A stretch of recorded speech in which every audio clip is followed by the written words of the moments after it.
نحمده ونصلي على رسوله الكريم اما بعد فاعوذ بالله من الشیطان الرجیم بسم اللہ الرحمن الرحیم رب اشرح لي صدری ویسر لي امری واحلل عقدۃ من لسانی یفقهوا قولی۔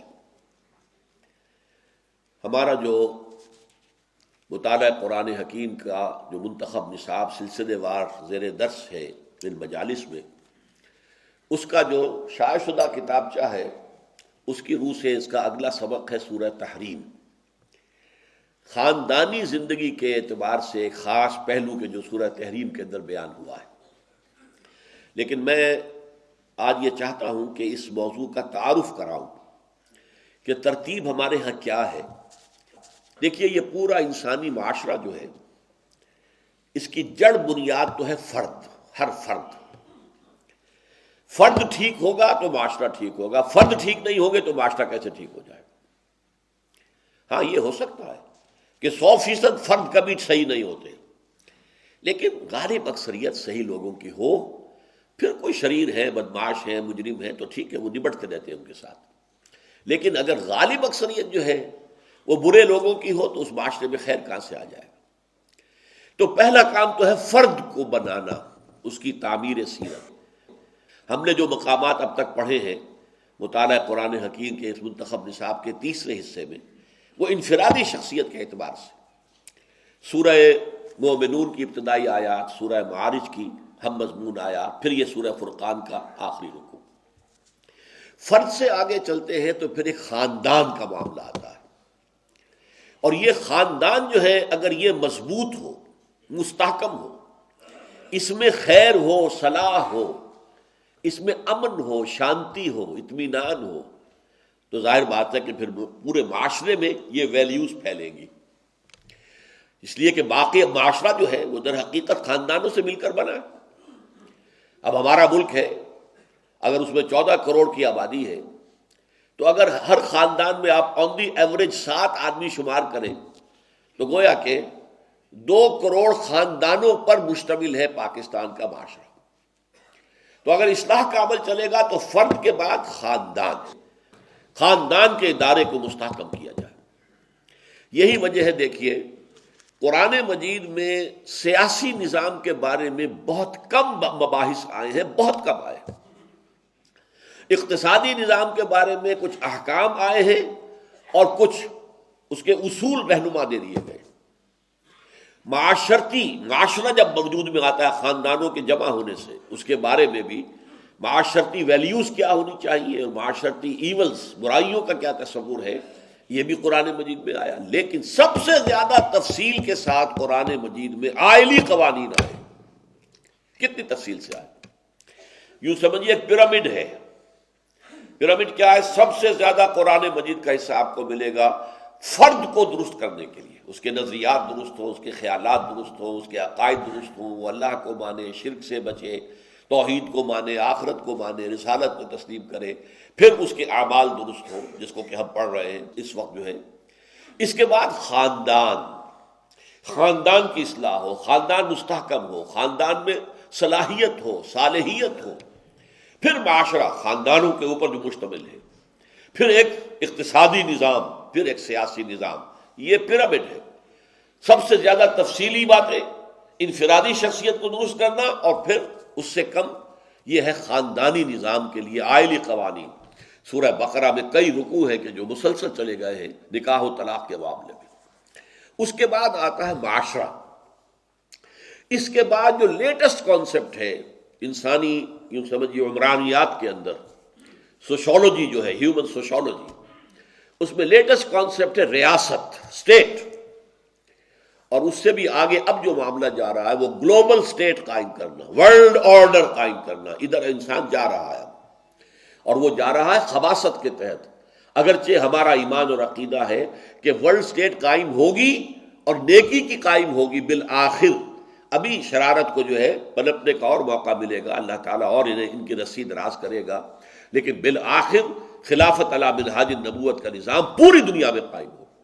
تو ایک گلوبل اسٹیٹ جو ہے وہ بھی وجود میں آئے گی، ہمارے نزدیک بھی آئے گی، یہودیوں کے نزدیک بھی آئے گی، عیسائیوں کے نزدیک بھی آئے گی۔ عیسائی بھی سمجھتے ہیں کہ گلوبل اسٹیٹ امریکہ کدھر جا رہا ہے، new world order. New world order کے لیے IMF ہے، ورلڈ بینک ہے، نیو ورلڈ آرڈر کے لیے یونائٹڈ نیشنز ہے، نیو ورلڈ آرڈر کے لیے اب WTO ہے، ورلڈ ٹریڈ آرگنائزیشن ہے، اسی کے لیے ٹرپس کا معاہدہ ہے. یہ سارے سب کچھ کیا ہو رہا ہے، کدھر جا رہا ہے معاملہ؟ Social engineering programme United Nations کے تھرو کس طرف جا رہا ہے کہ پوری دنیا کے اندر ایک ہی تہذیب ہو، وہی بے حیائی جو ہمارے ہاں ہے، اور وہی مرد اور عورت کو بالکل شانہ بشانہ لا کر میدان میں کھڑا کر دینا. نہ عورت عورت رہے، نہ مرد مرد رہے، بلکہ یہ سب مل کر ایک کوئی درمیانی مخلوق بن جائے اور خاندانی نظام کا تہہ بالا کر دے. یہ سوشل انجینئرنگ اس کا عنوان ہے. تو یہ ہو رہا ہے دنیا میں. تو اس وقت میں آپ کو بتانا چاہتا ہوں کہ خاندان کے ادارے کو مستحکم کرنا جو حکمت دین کا جو ہے ایک اہم موضوع ہے. یہ کس اعتبار سے ہوتا ہے؟ نمبر ایک، یہ خاندان وجود میں آتا ہے ایک مرد اور ایک عورت میں رشتہ نکاح سے. اس نکاح کی کتنی تاکید قرآن میں ہے، احادیث میں ہے. اس کے لیے دائرہ کتنا وسیع کر دیا ہے. آپ ٹھیک ہے، ایک مسلمان مشرکہ خواتین سے نکاح نہیں کر سکتا، مشرکات ہیں. حالانکہ یہ عیسائی جو ہے کتنے بڑے مشرک ہیں، ان میں سے بھی عیسائی اور یہودیوں کو مستثنیٰ کر دیا گیا. عیسائی اور یہودی عورت سے آپ شادی کر سکتے ہیں، مشرکہ سے نہیں کریں گے، ہندو سے نہیں کریں گے، کوئی اور جو بھی مظاہر فطرت کو پوجنے والے ان سے نہیں کریں گے. پھر مسلمانوں کے اندر چند رشتے مقرر کر دیے کہ ان سے تو یہ اب محرمات ابدیہ ہیں، ان سے شادی نہیں ہو سکتی. باقی جو خود پہلے ہی سے کسی کے نکاح میں ہے خواتین محسنات، ان سے نکاح نہیں ہو سکتا. باقی آپ کے لیے کھلی چھوٹ ہے. احل لکم ما وراء ذالک، یہ سورہ نساء میں جہاں وہ محرمات ابدیہ کا ذکر آیا، باقی سب حلال ہے تمہارے لیے، تم شادی کرو. پھر شادی میں بھی اتنی چھوٹ نہیں، دو دو تین تین چار چار، اس لیے کہ اللہ تعالیٰ نے طبائع بنائی ہے نا، طبیعتیں ہیں. کسی کی طبیعت کے اندر حب مال، دولت کی حرص بہت زیادہ ہے، کسی کے اندر شہوت زیادہ ہوتی ہے. جس شخص کے اندر وہ شہوت اتنی زیادہ نہیں ہے وہ نہیں سمجھ سکتا، لیکن جس کے اندر وہ شہوت ہے وہ ایک بیوی پر قناعت نہیں کر سکتا. تو قدرت بنانے والا تو اللہ ہے نا، اللہ جانتا. اللہ تعالیٰ نے انسان کے اندر جو ہے وہ داعیات رکھے ہیں. تو یہ دو دو تین تین چار چار، مثنا و ثلاث و رباع کی حد تک جو اجازت دی گئی ہے وہ کس لیے دی گئی؟ نکاح کرو، زنا کا دروازہ بند کرو. نکاح کا میدان جتنا کھلا ہوگا اتنا ہی زنا کا دروازہ بند ہو جائے گا. اور نکاح کو آپ سخت کر دیں گے، تنگ کر دیں گے، اس کی شرائط بڑھا دیں گے، اس کے لیے رسومات اور اس کے لیے خرچے اور اس کے لیے یہ کر دیں گے، تو ظاہر بات ہے کہ زنا کا راستہ کھل جائے گا. یہ ریسیپروکل ہے ایک دوسرے کے خلاف، زنا یا نکاح. اسی لیے سادہ ترین تقریب ہونی چاہیے نکاح کی. اس کے اندر جو ہے کوئی بڑے بڑے خرچے اور یہ نہیں ہے. اور فرض کیجئے کہ آپ کے پاس آپ کی معاشی حالت جو ہے وہ بہت اچھی نہیں، کوئی بات نہیں. حضور نے فرمایا کہ جو آئے گی وہ اپنا رزق لے کر آئے گی، اللہ تعالیٰ کا رازق ہے، توکل کرو، شادی کرو. ہاں جس کے پاس مہر دینے کے لیے بھی کچھ نہیں ہے، اس کے لیے کہا گیا کہ اس کے لیے بھی ایک رعایت کر دی گئی. کسی لونڈی سے، ہمارے معاشرے میں معاملہ موجود نہیں ہے، اس وقت تھا، لونڈی سے نکاح کر سکتے جو حالانکہ پسندیدہ نہیں ہے، ورنہ یہ کہ روزے رکھو تاکہ شہوت کا زور جو ہے ٹوٹ جائے. تو اس حوالے سے نکاح کا معاملہ جو ہے، اسی لیے میں آپ کو ایک حدیث آج خاص سنانا چاہتا ہوں. حضور نے فرمایا النکاح من سنتی، یہ تو جو نکاح کا خطبہ ہوتا ہے اس میں ہمیشہ آپ سنتے ہی ہیں، فمن لم یعمل بسنتی فلیس منی، جان لو جو میری سنت پر عمل نہیں کرتا وہ مجھ میں سے نہیں ہے.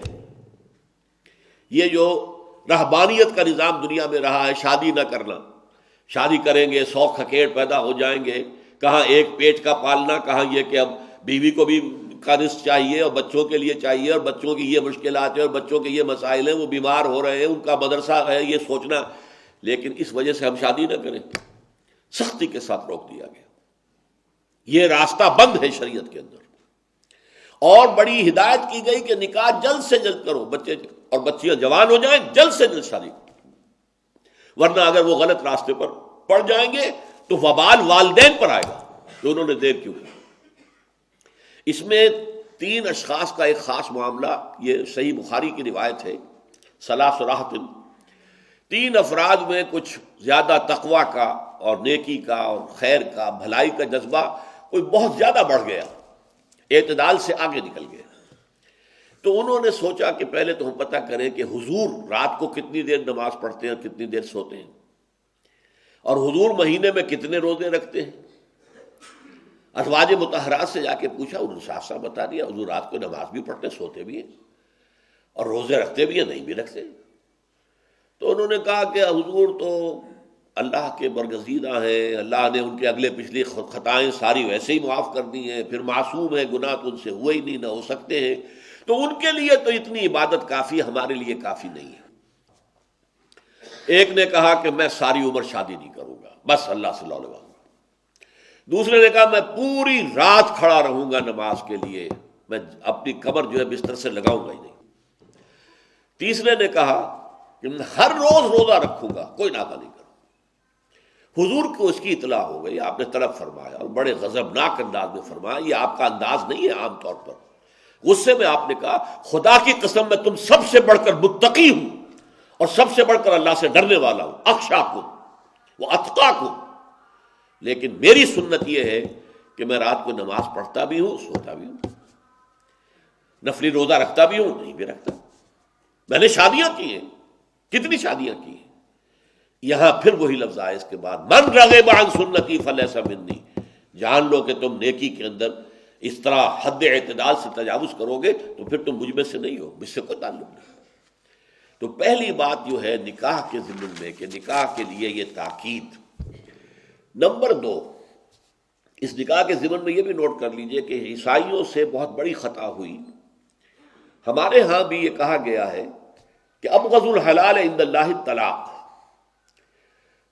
شریعت میں جو چیزیں حلال ہیں ان میں اللہ کو سب سے زیادہ ناپسند طلاق ہے، لیکن طلاق کو رکھا گیا ہے، اگرچہ اخلاقی طور پر کہا گیا طلاق سے بچو، نباہ کرو۔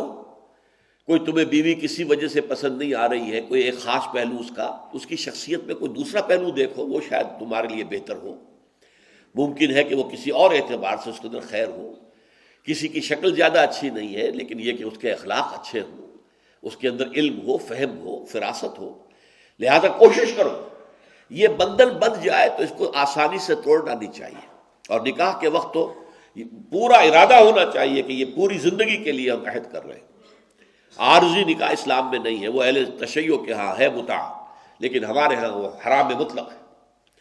لیکن یہ کہ اس کے باوجود فطرت کا ایک تقاضا جو ہے اس کو پورا کرنے کے لیے، اب ایسا نہ ہو کہ بندھن بن گیا ہے لیکن دل نہیں مل رہے، آپس میں مزاج نہیں مل رہے، چخ چخ ہو رہی ہے، چپقلش چل رہی ہے، کوئی معاملہ جو ہے جو چاہیے کہ گھر کے اندر اس میں محبت ہو، الفت ہو، موافقت ہو، ایک دوسرے پر اعتماد ہو، ایک دوسرے سے مشاورت ہو، اس طرح مل کر گاڑی کے 2 پہیوں کی طریقے سے گاڑی چل رہی ہے، اگر یہ کیفیت نہیں ہے تو پھر طلاق کو راستہ کھول دیا گیا۔ بلکہ سورہ نساء میں ایک جگہ پر ترغیب دی گئی ہے کہ طلاق کرو، اور ایک حدیث میں تو حضور نے یہ فرمایا ہے کہ اس اللہ تعالیٰ 3 اشخاص کی وہ کتنی ہی فریاد کرے ان کی فریاد سنتا ہی نہیں۔ ایک ایسا شخص جو اپنی بیوی کے ہاتھوں نالا ہے، وہ کج خلق ہے یا جو بھی ہے اس کے اندر، یہ سب ہے، روتا رہتا ہے، اس کی شکایت، طلاق نہیں دیتا، تو اللہ اس کی بات نہیں سنے گا۔ جب میں نے تمہارے لیے دروازہ کھولا ہوا ہے کیوں نہیں اسے اختیار کرتے؟ اللہ تعالیٰ جو ہے اس کے لیے بھی ہو سکتا ہے بہتر شکل پیدا کر دے، تمہارے بعد اللہ اسے کوئی بہتر شوہر جو اس کے ساتھ موافقت رکھنے والا ہوا اللہ اسے عطا کر دے، تمہیں بھی عطا کر دے۔ اسی طریقے سے ایک شخص ہے جو قرض دیتا ہے، نہ تحریر لیتا ہے، نہ جو ہے اس کے اوپر گواہی کرتا ہے، بعد میں روتا ہے۔ جب اللہ نے حکم دیا ہوا بھائی قرض دو تو اس کے اوپر جو ہے تم گواہی کرو، تحریر کرو، اللہ کا حکم اس وقت نہیں کرے، اس وقت تو محبت آڑے آ جاتی ہے۔ یہ تو بڑی بے مروتی کی بات ہے کہ میرا بھائی مجھ سے قرض مانگ رہا ہے، دوست قرض مانگ رہا ہے، میں کہوں کہ لکھ کے دو اور اس کے اوپر 2 آدمیوں کے دستخط بھی کرواؤ، لیکن نہیں، اللہ کا حکم ہے۔ اب اگر تم نے وہ حکم نہیں مانا، اب مت رو، اللہ تعالیٰ تمہاری جو ہے وہ جو بھی تمہاری فریاد نہیں سنے گا۔ یہ میں روایت آپ کو سنا دیتا ہوں۔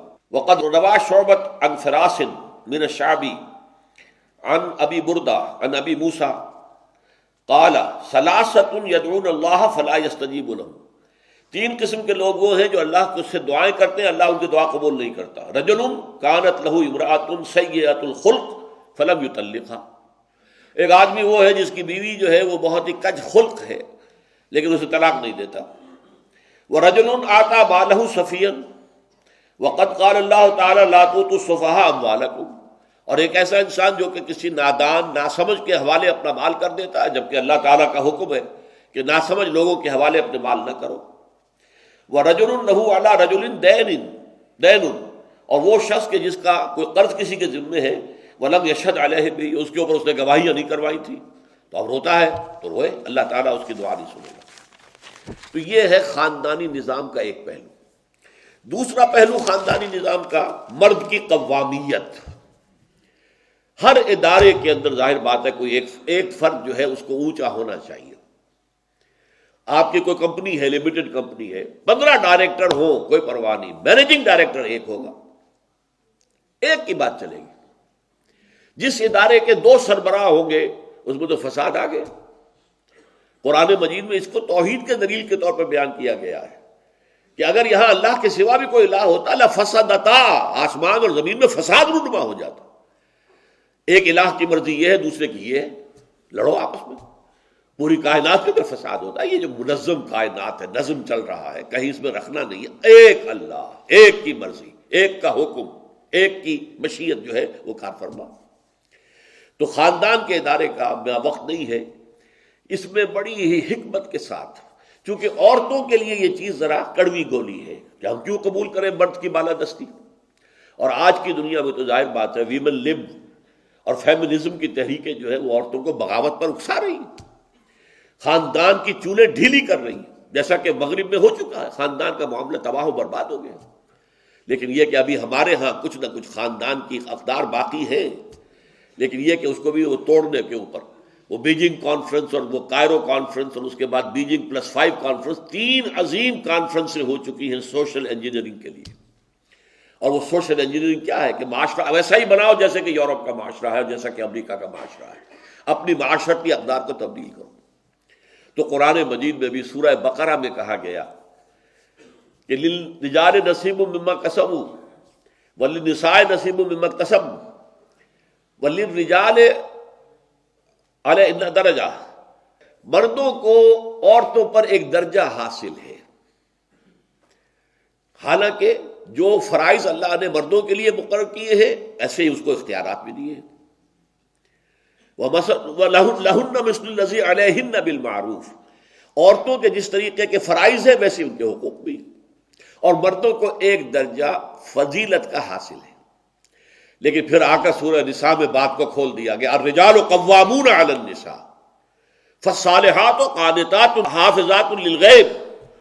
یہ جو قانتات ہوتی ہیں، جو اپنے شوہروں کی اطاعت کرتی ہیں، بندگی ان کی جو ہے ان کا کہنا مانتی ہیں، ان کے حکم کے مطابق چلتی ہیں، مشورہ دیتی ہیں، لیکن شوہر مشورہ قبول نہ کرے تو اس پر دل میں کوئی گرہ نہیں باندھ لیتی. ٹھیک ہے، اختیار ہے اس کا، اللہ تعالیٰ نے اس کے ہاتھ میں گرہ رکھی ہے. شادی کی گرہ، نکاح کی گرہ بھی تو مرد کے ہاتھ میں ہے. طلاق وہ جب چاہے دے سکتا ہے. عورت طلاق نہیں لے سکتی، وہ تو خلا کرے گی، یا تو عدالت کو بیچ میں ڈالے گی یا برادری کے بڑے لوگوں کو، پنچوں کو درمیان میں ڈالے گی، تو خلا حاصل کرے گی، طلاق دے نہیں سکتی. مرد کو اختیار دیا گیا ہے. بے یدہ ہی عقدۃ النکاح، اس کے ہاتھ میں جو گرہ ہے، جو گانٹھ باندھی گئی ہے یہ شادی کے نکاح کی، اس کا اختیار مرد کے ہاتھ میں. فالصالحات قانتات حافظات للغیب. نیک بیویاں وہ ہیں جو شوہروں کی اطاعت گزار ہیں. یہاں تک حضور، یہ تو قرآن کے الفاظ ہیں سورہ نساء کے، حضور نے یہاں تک فرمایا اگر کسی انسان کو سجدہ کرنا جائز ہوتا، کسی انسان کو سجدہ کرنا جائز ہوتا تو میں بیویوں کو حکم دیتا کہ وہ شوہروں کو سجدہ کریں. یہ ہے حکمت نبوی. خاندان کا ادارہ مستحکم اگر رہے گا تو اسی طور سے رہے گا کہ یہ ان دونوں کے درمیان جو ہے ایک مرد کے اور عورت کے درمیان معاہدہ تسلیم کرے قولاً زیداً کہ مرد قوام ہے، اس ادارے کا سربراہ ہے، اس کو حاکم کہہ لے، اور عورت کی حیثیت وزیر کی ہے، مشیر کی ہے، وزیر کی ہے. تیسری چیز اس استحکام خاندان کے ضمن میں کیا ہے؟ اللہ تعالیٰ نے جو شہوت کا جذبہ انسان میں رکھا ہے، جس کے بارے میں آپ کو معلوم ہے کہ جو جدید سائیکالوجی کا سب سے بڑا بابا آدم سمجھا جاتا ہے فرائڈ، اس کے نزدیک تو انسان کے محرکات عمل میں سب سے زیادہ پوٹنٹ جو ہے وہ سیکس ہے، سیکشول ارج ہے۔ ہم اس سے اتفاق نہیں کرتے، اس نے مبالغہ کیا ہے، لیکن اس میں کوئی شک نہیں کہ یہ جو سیکشول ارج ہے یہ بہت قوی ہے، بہت قوی ہے۔ اور یہ اسلام یہ چاہتا ہے کہ یہ جتنی بھی اٹریکشن ہے مرد کے میں عورت کے لیے، عورت میں مرد کے لیے، یہ زوجین کے درمیان رہے، زوجین سے باہر نہ جائے۔ یہ سارا نظام ہمارا معاشرے کا بنتا ہے، پردہ کیوں ہے، سیگریگیشن آف سیکسز کیوں ہے؟ تاکہ آپ کی نگاہ ہی نہ پڑے۔ خامخواہ آپ نے دیکھا کسی عورت کو اور وہ آپ کے دل میں گھر کر گئی، اب وہ آپ کے خوابوں میں آئے گی، آپ کی سوچ میں رہے گی، نتیجہ کیا نکلے گا؟ اپنی بیوی کی طرف رغبت نہیں رہے گی، وہ جو بانڈ آف لو ہے بٹوین ہسبینڈ اینڈ وائف وہ کمزور ہوگا، خاندان کا ادارہ کمزور ہو جائے گا۔ یہ سارا معاملہ جو ہے پردہ ہے، حجاب ہے، ستر ہے، اس کے لیے تفصیلی احکام سورہ نور میں ہے، سورہ احزاب میں ہے۔ یہ سب کس لیے؟ تاکہ سارا فوکس آف اٹینشن جو ہے وہ ہو زوجین کا ایک دوسرے کے لیے، ادھر ادھر بھٹکنا جو ہے وہ ہو نہ۔ کسی عورت نامحرم کے اوپر نگاہ پڑ گئی ہے، ایک نگاہ جو ہے جائز ہے، اس کی اجازت ہے، پلٹ کر دوبارہ دیکھا تو پکڑے جاؤ گے، اس لیے کہ اندیشہ موجود ہے۔ یہ سیکشول ارج جتنی مضبوط ہے اتنی ہی اس کی بے راہ روی کا امکان موجود ہے۔ بے راہ روی جتنا بھی پوٹنٹ کوئی ارج ہے اتنی ہی اس کے اندر بے راہ روی کا امکان موجود ہے۔ لہذا پورا معاشرتی ڈھانچہ ہمارا اس لیے بنیاد کیا to eradicate the social evil of زنا، یہ سرے سے نہ رہے، تاکہ جتنی بھی سیکشول اٹریکشن وہ زوجین کی اپنے باہم رہے، ان کے درمیان جتنی قوت ہوگی، جتنا محبت ہوگی، جتنا قرب ہوگا، جتنی مودت اور رحمت کے الفاظ قرآن مجید میں آئے ہیں، رحمت اور مودت ہو، ایک دوسرے کے دکھ کو محسوس کرنا ہوتا ہے، ایک دوسرے کی رائے کا احترام کرنا ہوتا ہے، ایک دوسرے کے جذبات کا خیال کرنا ہوتا ہے، یہ ساری چیزیں یہ اگر زوجین کے مابین ہیں تو خاندان کا ادارہ مضبوط رہے گا۔ چوتھی جو ڈائمنشن ہے اس کی وہ والدین اور اولاد کے حقوق۔ یہ ہم جب پڑھیں گے سورہ بنی اسرائیل کے 2 رکوع، تیسرا اور چوتھا، تب آئے گا کہ والدین کی خدمت، ادب، ان کے سامنے کندھے جھکا کر رکھنا، سینہ تان کر بات نہ کرنا، یہ چیزیں جو ہے یہ خاندان کے ادارے کو مضبوط کرنے والی۔ خاندان بنتا کیسے؟ ایک مرد اور ایک عورت نکاح کے بندھن میں بندھے۔ اب سیکنڈ ڈائمنشن شروع ہوگی، وہ اولاد شروع ہو گئی۔ اب اولاد کی محبت، والدین کے دلوں میں تو اللہ تعالیٰ نے اولاد کے لیے بے انتہا محبت پیدا کی ہوئی ہے، وہ اتنی فطری محبت ہے کہ اس کے لیے کہنے کی ضرورت نہیں ہے کہ تم اپنی اولاد سے محبت کرو، بلکہ یہ کہا گیا ہے کہ روکو اس محبت کو، ذرا کہیں زیادہ نہ ہو جائے، کہیں وہ تمہارے لیے، جیسا کہ ہم پڑھیں گے سورہ تحریم میں، کہ وہ محبت بڑھ کر غلط راستہ اختیار نہ کر لے کہ ان کی وجہ سے تم حرام کے اندر منہ مارو۔ اچھا کھلانا ہے، اچھا پہنانا ہے، اچھی تعلیم کرنی ہے، پیسے حلال کے ذریعے سے نہیں آ رہے، حرام کے اندر منہ ڈالو گے تو یہ محبت نہیں ہوگی، یہ عداوت ہو جائے گی۔ ہم پڑھ چکے ہیں سورہ تغابن میں، یا ایھا الذین آمنوا ان من ازواجکم واولادکم عدوا لکم فاحذروہم۔ یہ محبت حد اعتدال سے تجاوز کر جائے، حرام میں منہ مارنے پر آمادہ کر دے تو گویا کہ یہ عداوت ہے، محبت نہیں۔ البتہ اولاد کے دل میں والدین کے لیے محبت کا فطری جذبہ نہیں ہے۔ یہ سلیم الفطرت اولاد ہوتی ہے، وہ احسان مانتی ہے اپنے والدین کا، وقل رب ارحمہما کما ربیانی صغیرا۔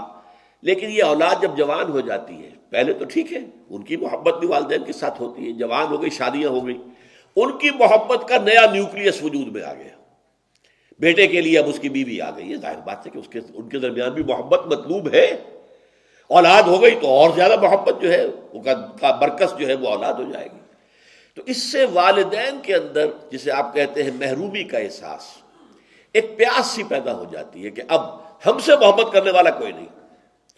یہ انتہائی شدید آپ کو مغرب میں نظر آتی ہے۔ بوڑھے والدین کے اندر جس قدر پیاس ہے، جس قدر سینس آف ڈپرائیویشن ہے، بچے ملتے نہیں، گھروں میں رکھنے کو تیار نہیں۔ بوڑھے لوگوں کو سنبھالنا، ظاہر بات ہے بوڑھے جو ہیں زیادہ بوڑھے ہو جائے تو بچے بن جاتے ہیں، بچوں کی سی ضدیں کرتے ہیں، بچوں کی سی خواہشات پیدا ہو جاتی ہیں، ان کو جھیلنا، اپنے آرام میں ان کو مخل ہونے دینا، اپنے فیصلوں میں ان کو رکاوٹ بننے دینا، یہ پسند نہیں ہے۔ آزادی چاہتے ہیں میاں بیوی جو ہے، کیوں خامخواہ یہ بڑے بوڑھے بیٹھے رہے، بڑ بڑ کرتے رہے یا ہمیں روکتے رہے؟ لہذا وہ اولڈ ہاؤسز کے اندر جا کر ان کو داخل کرا دو، اللہ اللہ خیر صلی اللہ، وہاں انہیں کھانے پینے کو ہے، اولاد کو دیکھنے کو ترستے رہتے ہیں۔ کرسمس کا سب سے بڑا ان کے ہاں جو ہے وہ یہی ہوتا ہے کہ شاید بیٹا یا بیٹی کو آ جائے ملنے کے لیے، بس یہ ہے ان کا احساس محرومی۔ لیکن والدین کے لیے جو ہے قرآن مجید میں کئی مقامات ہیں، وہ میں آپ کو تفصیل سے بتاؤں گا جب سورہ بنی اسرائیل کے ہم رکوع پڑھیں گے۔ اللہ کے حقوق کے فوراً بعد رسول کا حق نہیں، والدین کا حق۔ وَقَضَىٰ رَبُّكَ أَلَّا تَعْبُدُوا إِلَّا إِيَّاهُ وَبِالْوَالِدَيْنِ إِحْسَانًا، والدین کے ساتھ حسن سلوک۔ ہاں اطاعت کا معاملہ ہوگا تو اللہ کے بعد رسول کی اطاعت ہے، محبت کا معاملہ ہوگا اللہ کے بعد رسول کی محبت ہے، لیکن احسان، حسن سلوک، خدمت، دل جوئی، یہ ساری چیز جو ہے تو اللہ تعالیٰ کے حقوق کے بعد سب سے زیادہ فائق حقوق والدین کے، اور ان میں بھی والدہ کا حق 3 درجے فائق ہے والد سے، اس لیے کہ ظاہر بات ہے حملتہ امہ وہنا علی وہن وفصالہ فی عامین، یہ سورہ لقمان کے دوسرے رکوع میں ہم پڑھ چکے ہیں۔ جتنی مشقت ماں جھیلتی ہے، جتنی تکلیفیں وہ اٹھاتی ہے، باپ تو نہیں اٹھاتا اتنی۔ یہ دوسری بات ہے کہ ماں کے لیے بھی اولاد کے پرووائڈر باپ ہے، کماتا وہ ہے، محنت وہ کرتا ہے، لیکن یہ کہ بچے کی ولادت، پیدائش اور پھر پالنا شروع کا زندگی جو ہے اس میں جس قدر بوجھ ماں اٹھاتی ہے باپ تو نہیں اٹھاتا، لہذا 3 درجے اس کے ساتھ اس نے سلوک بہتر ہے۔ یہ ہے در حقیقت وہ ڈائمنشنز۔ پھر چوتھی ڈائمنشن پیدا ہوتی ہے، 3rd ڈائمنشن کا یہ، جب ان بہنوں بھائیوں میں آپس کی محبت، اس کے لیے قرآن میں فرمایا گیا کہ قطع رحمی بہت بڑا گناہ ہے، 2 جگہ، ایک مکی صورت میں بھی غالباً سورہ ابراہیم میں اور سورہ بقرہ میں شروع میں ہے، الذین یقطعون ما امر اللہ بہ ان یوصل ویفسدون فی الارض، وہ لوگ کہ جو اس رشتے کو کاٹتے ہیں جس کو کہ اللہ نے حکم دیا ہے کہ جوڑو۔ صلہ رحمی رشتہ جو ہے، بھائی ہیں بہنیں ہیں، یہ سب کیا ہے؟ ماں کے رحم سے، ایک ہی رحم سے ان کی پیدائش ہوئی ہے، تو تمہیں اس رحم کے اوپر تم جڑے ہوئے ہو، تو صلہ رحمی کرو، آپس میں ایک دوسرے کے ساتھ بھلائی کرو، نیکی کرو، تو یہ ان کا رشتہ ہے آپس میں۔ وہ جیسا کہ سورہ نساء کی پہلی آیت میں بھی، اس میں بھی رحم فرمایا گیا، یا ایھا الناس اتقوا ربکم الذی خلقکم من نفس واحدۃ وخلق منها زوجها وبث منهما رجالا كثيرا ونساء واتقوا الله الذي تساءلون به والارحام ان اللہ کان علیکم رقیبا، رحمی رشتوں کا لحاظ رکھو۔ تو اس طرح خاندان کا ادارہ جو ہے مضبوط ہوتا ہے، پہلے بیوی اور شوہر کے درمیان محبت، رافت، باہمی اعتماد، اور پوری سیکشول اٹینشن جو ہے ان دونوں کے مابین مرکوز ہو، ادھر ادھر بھٹکے نہیں۔ پھر یہ ہے کہ اولاد والدین کے ساتھ حسن سلوک کرے۔ والدین اپنی جوانی کو کھپا دیتے ہیں، انویسٹ کر دیتے ہیں اولاد کے اوپر، اب ان کے بڑھاپے میں اما یبلغن عندک الکبر احدہما او کلاہما فلا تقل لہما اف ولا تنہرہما وقل لہما قولا کریما، پڑھیں گے ہم انشاءاللہ نیکسٹ کے بعد، اس کے بعد اگلا درس وہی ہے۔ اور پھر بہن بھائیوں کے اندر صلہ رحمی کا تعلق، اس سے خاندان کے ادارے کو مضبوط کرنا، اور قوا انفسکم واہلیکم نارا، اس سے اس خاندان کے اندر اسلام، ایمان، خیر، بھلائی، تقوی کی افزائش کرنا، یہ ہے اصلاح انسانیت کے اندر فرد کی اصلاح کے بعد دوسرا قدم جو ہے وہ خاندان کے ادارے کا استحکام اور اس کی اصلاح ہے۔ اس کے ضمن میں انشاءاللہ تعالی سورہ تحریم کا درس ہوگا۔ بارک اللہ لی ولکم فی القرآن العظیم ونفعنی وإیاکم بالآیات والذکر الحکیم۔